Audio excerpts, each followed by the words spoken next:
UCC के बारे में बहुत लोगों को कंफ्यूजन है। कुछ लोगों को लगता है यूसीसी आएगा तो घुसपैठी अपने आप भाग जाएंगे, कुछ लोगों को लगता है यूसीसी आएगा तो धर्मांतरण रुक जाएगा, कुछ लोगों को लगता है यूसीसी आएगा तो जनसंख्या नियंत्रण हो जाएगा, कुछ लोगों को लगता है यूसीसी आएगा तो चर्च में जाके प्रेयर नहीं कर पाएंगे, कुछ लोगों को लगता है यूसीसी आएगा तो नमाज नहीं पढ़ पाएंगे और अपना त्यौहार नहीं मना पाएंगे। इसलिए मैं सरकार से निवेदन करता हूं, तत्काल लॉ कमीशन का चेयरमैन का पद भरें। लॉ कमीशन इस समय खाली है, चेयरमैन वहां कोई है नहीं, और तत्काल लॉ कमीशन को बोलें कि यूसीसी का ड्राफ्ट बना के पब्लिश कर दें। जब तक यूसीसी का ड्राफ्ट पब्लिश नहीं होगा तब तक कंफ्यूजन बना रहेगा और पॉलिटिकल पार्टियां इसका फायदा उठाती रहेंगी। आज की डेट में चूंकि यूसीसी का कोई ड्राफ्ट नहीं है तो इसके बारे में इतने फर्जी वीडियो वायरल हो रहे हैं। एक फर्जी वीडियो मैंने देखा, उसमें लिखा हुआ है अगर यूसीसी आएगा तो आप नमाज नहीं पढ़ पाओगे, आप अजान नहीं दे पाओगे, आप दाढ़ी नहीं रख पाओगे, अगर यूसीसी आएगा तो आप अपना ईद नहीं मना पाओगे, मुहर्रम नहीं मना पाओगे। एक फर्जी वीडियो वायरल हो गया कि अगर यूसीसी आएगा तो आप संडे को चर्च में प्रेयर नहीं कर पाएंगे, सबको पूजा करना पड़ेगा। एक वीडियो वायरल हो रहा है कि अगर यूसीसी आएगा तो सबका विवाह का तरीका एक हो जाएगा, सबको साथ फेरे लेने पड़ेंगे। इस तरीके जो कन्फ्यूजन फैला हुआ है उसका एक ही तरीका है, तत्काल लॉ कमीशन इसका ड्राफ्ट पब्लिश करे। यूसीसी आने से सबका भोजन एक समान नहीं होगा, क्योंकि ये यूनिफॉर्म सिविल कोड है, ये यूनिफॉर्म फूड कोड नहीं है। यूसीसी आने से सबका ड्रेस एक जैसा नहीं हो जाएगा, सबको एक जैसा कपड़ा नहीं पहनना पड़ेगा, क्योंकि ये यूनिफॉर्म सिविल कोड है, यूनिफॉर्म ड्रेस कोड नहीं है। यूसीसी आने से सबका त्यौहार एक जैसा नहीं हो जाएगा, क्योंकि ये यूनिफॉर्म फेस्टिवल कोड नहीं है। यूसीसी आने से सबकी भाषा एक जैसी नहीं हो जाएगी, क्योंकि यूनिफॉर्म लैंग्वेज कोड भी नहीं है। यूसीसी आने से सबका एक जैसा त्यौहार मनाना पड़ेगा, ऐसा भी नहीं होगा, क्योंकि यूनिफॉर्म कस्टम कोड नहीं है, यूनिफॉर्म ट्रेडिशन कोड भी नहीं है। ये यूनिफॉर्म सिविल कोड है। शादी विवाह की उम्र एक समान होगी, गुजारा भत्ता का अधिकार सबको मिलेगा, ग्राउंड्स ऑफ डिवोर्स सबके लिए कॉमन होगा, प्रोसीजर ऑफ डिवोर्स सबके लिए कॉमन होगा, विरासत का अधिकार सबको एक समान होगा, वसीयत का एक अधिकार सबके लिए एक समान होगा, एक पति एक पत्नी का नियम सब पे लागू होगा, हलाला बलात्कार घोषित होगा, मुताह बलात्कार घोषित होगा, मिस्यार बलात्कार घोषित होगा, तहर्रुस बलात्कार घोषित होगा। यूसीसी आएगा तो आप मौखिक रूप से डिवोर्स नहीं दे पाएंगे, सबका डिवोर्स फैमिली कोर्ट में होगा। कूलिंग पीरियड सबका एक समान होगा, अगर 6 महीने कूलिंग पीरियड है तो सबके लिए होगा। ऐसा नहीं होगा कि हिंदू के लिए 6 महीने कूलिंग पीरियड होगा और क्रिश्चियन के लिए 2 साल का कूलिंग पीरियड होगा। आज की डेट में क्रिश्चियन का कूलिंग पीरियड 2 साल का चल रहा है। यूसीसी आने का सबसे बड़ा फायदा ये होगा कि बाल विवाह बंद हो जाएगा, बहुविवाह बंद हो जाएगा, जो विदेशी कुरीतियां चल रही हैं ये बंद हो जाएंगी। जो भारत में कुरीतियां शुरू हुई उनके खिलाफ कानून बने, सती प्रथा के खिलाफ कानून बना, छुआछूत के खिलाफ कानून बना, ऐसे अनेकों कानून बने जो भारत में कुरीतियां शुरू हुई थी। लेकिन जो विदेशी कुरीतियां शुरू हुई भारत में उनके खिलाफ कानून नहीं बना। तलाक, ट्रिपल तलाक खत्म हो गया, तलाक हसन, लेकिन तलाक हसन नहीं खत्म हुआ, तलाक एहसन खत्म नहीं हुआ, तलाक बाइन खत्म नहीं हुआ, तलाक किनाया खत्म नहीं हुआ। संविधान ये कहता है कि कानून सबके लिए एक होना चाहिए, एक देश एक विधान, और बाद में तो इसमें सेकुलर शब्द भी जोड़ दिया। सेकुलरिज्म का मतलब ही होता है यूनिफॉर्मिटी, एक देश एक कानून, जो कानून हो सबके लिए हो, जो अधिकार हो वो सबके लिए एक समान हो। तो इक्वल सिविल राइट होना चाहिए, इक्वल लीगल राइट होना चाहिए, और वो तभी आ सकता है जब वन नेशन वन लॉ हो। अब वन नेशन वन लॉ के बारे में तभी सामाजिक जागरूकता बढ़ेगी जब उसका ड्राफ्ट सामने आएगा। नहीं तो ओवैसी जैसे लोग अपनी वोट बैंक पॉलिटिक्स के चक्कर में एक गलत धारणाएं फैलाते रहते हैं। राहुल गांधी वोट बैंक के पॉलिटिक्स के चक्कर में एक अलग कहानी बताते रहते हैं। अब कुछ ओवैसी जैसे लोग कहते हैं जी हमको तो फ्रीडम ऑफ रिलीजन है आर्टिकल 25 में, इसलिए आप यूनिफॉर्म सिविल कोड नहीं ला सकते। इतना बड़ा सफ़ेद झूठ बोलते हैं। अरे आर्टिकल 25 धर्म का अधिकार देता है, धर्मांतरण का नहीं। आर्टिकल 25 रीतियों का अधिकार देता है, कुरीतियों का नहीं। आर्टिकल 25 प्रथा का अधिकार देता है, कुप्रथा का नहीं। आप जेंडर जस्टिस कर सकते हैं लेकिन जेंडर इनजस्टिस नहीं कर सकते। आप जेंडर इक्वलिटी का आपको अधिकार है लेकिन महिलाओं के साथ भेदभाव का अधिकार नहीं है।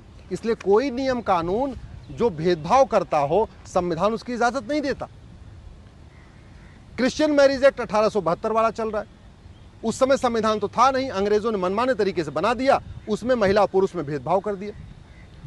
पारसी के लिए जो चल रहा है 1936 का पारसी मैरिज एक्ट चल रहा है, उस समय भी देश आज़ाद नहीं हुआ था, अंग्रेजों ने मनमाने तरीके से बना दिया, संविधान था नहीं, तो इसलिए महिला पुरुष को एक समान अधिकार नहीं, माता पिता को एक समान अधिकार नहीं।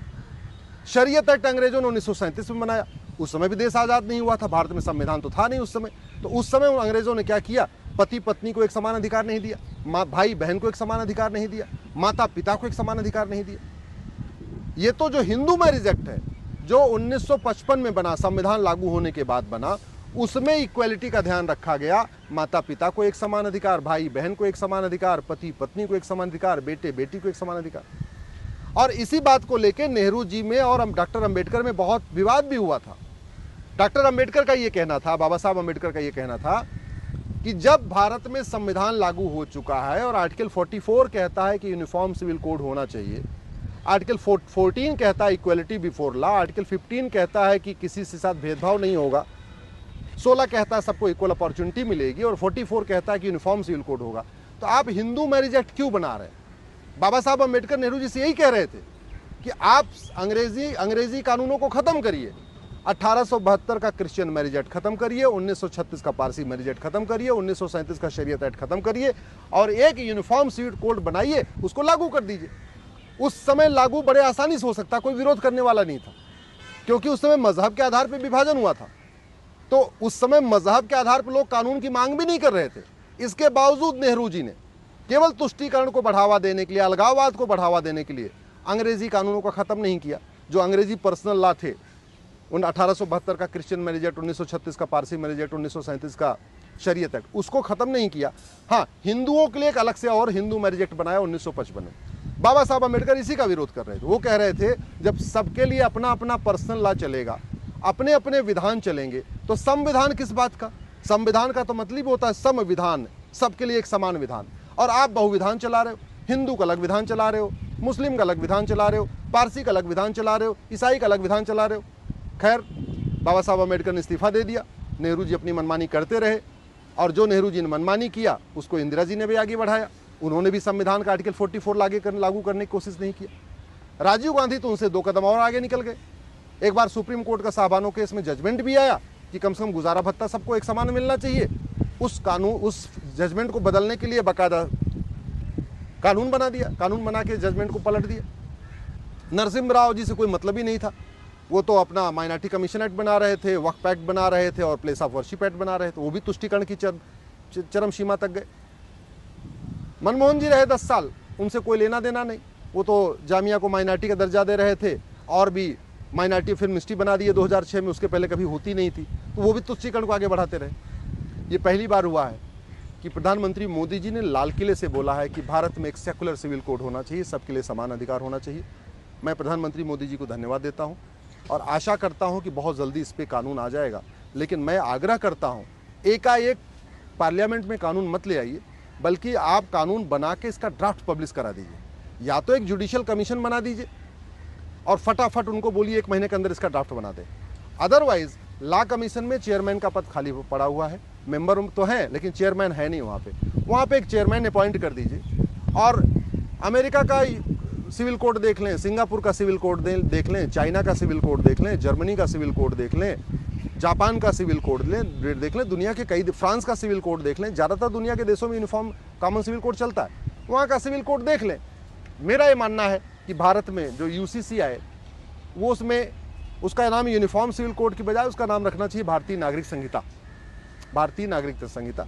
उसमें 10 चैप्टर रखना चाहिए। Chapter 1 age of marriage, chapter 2 grounds of divorce, chapter 3 procedure of divorce, chapter 5 grounds of maintenance, chapter 6 procedure of maintenance.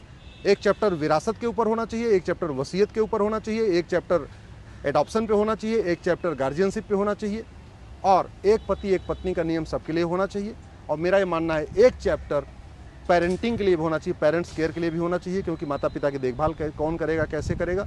और एक चैप्टर होना चाहिए जनसंख्या नियंत्रण के लिए कि हम दो, हमारे दो, सबके दो। और इस यूनिफॉर्म सिविल कोड पे कठोर दंड का प्रावधान होना चाहिए कि जो ना माने उसको कम से कम 5 से 10 साल की सजा मिले।